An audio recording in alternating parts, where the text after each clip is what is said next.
lengthy interview with 3 journalists at the Wall Street Journal. Donald Trump talked about various topics, including his relationship with Kim Jong Un, the dictator of North Korea, and how they actually happen to be good friends.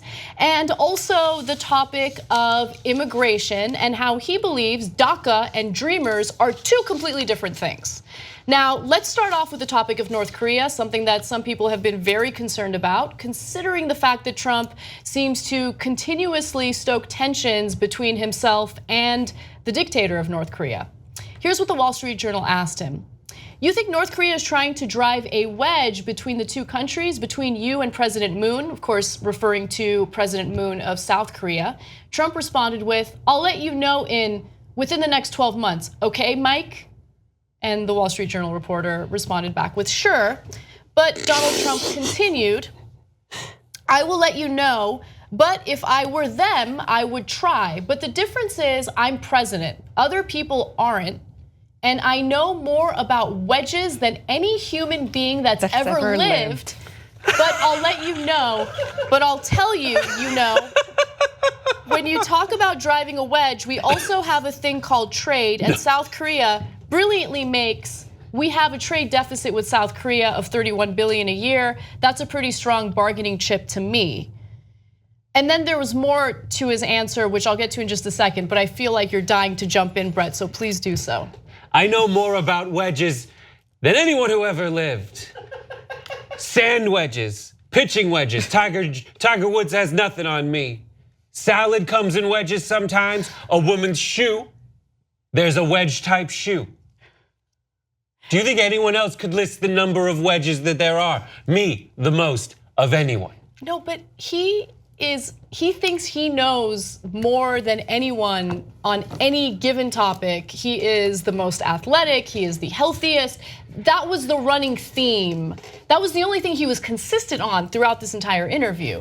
And it's now beginning to worry me. The accusations regarding his mental health were unsavory. I didn't like it. I just didn't want to speculate about his mental health. But as you read this full interview, and just like the rambling nonsense that's taking place, I am genuinely concerned now. I'm not saying that simply to insult him. I'm not saying that because I am not a fan of Donald Trump, but this is the person who is in charge of this entire country. And you read this interview and yes, there are the funny moments, but more importantly, there are those moments where you feel a little shocked that he's the leader, that he makes some of the most important decisions, not just for this country, but for the world.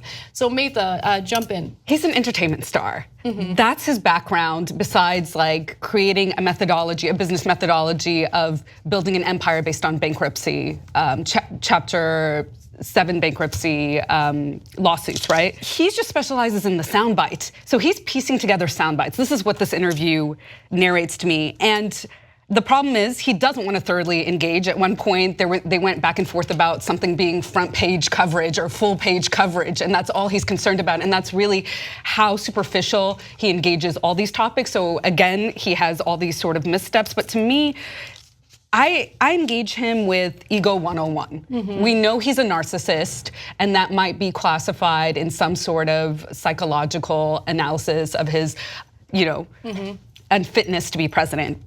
But I think, again, going back to ego 101, the more we engage his shithole country, stable geniuses, creating hashtags out of these phrases that he generates, the more we give him what he wants, which is primetime attention as an entertainment star.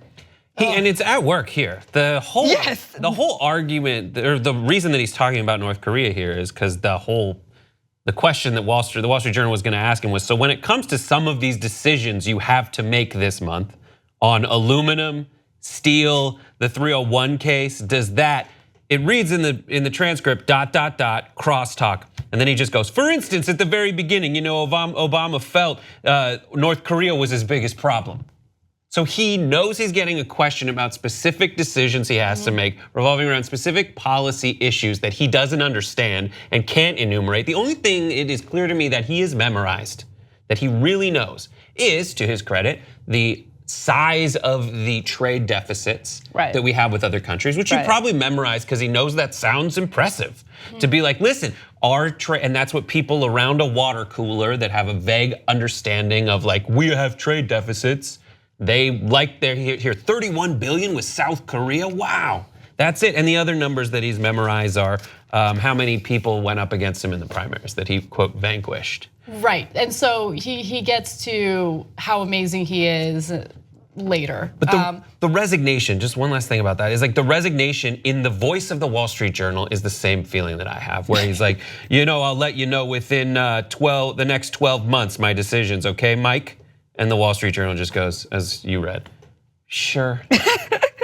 I mean, Okay. it was interesting because it didn't seem as though anyone really needed to ask him any questions. You just kind of sit back and let him ramble, and he goes from one topic to another. And there were moments in this interview where the reporters asked him specific questions that just flew over his head, and he continued talking about something completely different. And it was really fascinating. So on the topic of North Korea, there was one portion of their discussion that stood out to me because it was so symbolic, or I should say indicative of who Donald Trump is, where, black is white, up is down. I mean, he'll say one thing and then later turn around and tell you something completely different and claim that he's been consistent on that issue. So let's give you the example.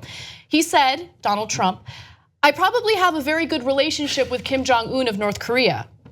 The Wall Street Journal responded with, just to be clear, you haven't spoken to the North Korean leader. I mean, when you say a relationship with Korea, Trump interrupts, I don't want to comment on it. I don't want to comment. I'm not saying I have or I haven't, but I just don't. And then the Wall Street Journal interrupts him and says, some people would see your tweets, which are sometimes combative toward Kim Jong Un. And Donald Trump responds with, sure, you see that a lot with me, and then all of a sudden somebody's my best friend. I could give you 20 examples. You give me 30, I'm a very flexible person. I don't even understand What does that mean? What does that mean? Give me 30 and I'll give you 20 examples and then you give me 30 examples. Okay. I would love to hear the Wall Street Journal go, okay, sure, go for it. And he would say, Corey Lewandowski, and he just starts listing people that he has already said the names of in the interview. Like, he says that, and I think the best thing to do is ask him, okay, give me an example. And he doesn't, he wouldn't be able to. Well, there was only one real follow-up question to his like crazy, inconsistent nonsense, which drove me crazy. And we'll get to that follow-up question later. But in regard to the examples he can give of people that he goes after on Twitter and then later they become his best friend, they didn't ask him that follow-up, and that annoys me. Like, ask him, okay, you can give 20 examples? Fine, you don't have to give me 20, give me 3. Give me 3 examples. Oh, you can't give me 3, that's fine, give me 1 example. I think they need to really hold him accountable and have him be specific about what he's claiming, because he's gotten away with avoiding, the specific nature of his answers, from the election to the current day, and that's what drives me crazy. If you like this video, bless your heart. We got a lot more where that came from. We do a full show every day, Monday through Friday. Come enjoy it ad-free by becoming a member, tytnetwork.com/join.